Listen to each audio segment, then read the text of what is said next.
Isinusulong sa Kamara ang isang batas na naglalayong patawan ng parusang kamatayan sa pamamagitan ng firing squad ang mga makoconvict na tiwaling opisyal ng gobyerno. Yan ang Death Penalty for Corruption Act na inihain ni Zamboanga Representative Kimer Olaso. Sakop ng panukala ang lahat ng opisyal ng gobyerno, elected man o appointed, nasa ehekutibo, lehislatibo o hudikatura.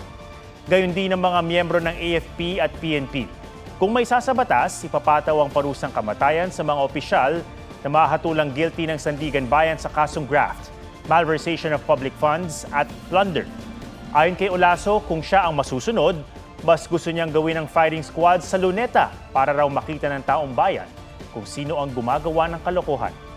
Sa impormasyong nakalap ng GMA Integrated News Research, may mga kahalintulad ng panukala na inihain sa Kamara at Senado. Layon din ng mga panukalang ito na patawan ng parusang kamatayan ang mga tiwaling opisyal o di kaya sangkot sa heinous crime o karumal-dumal na krimen.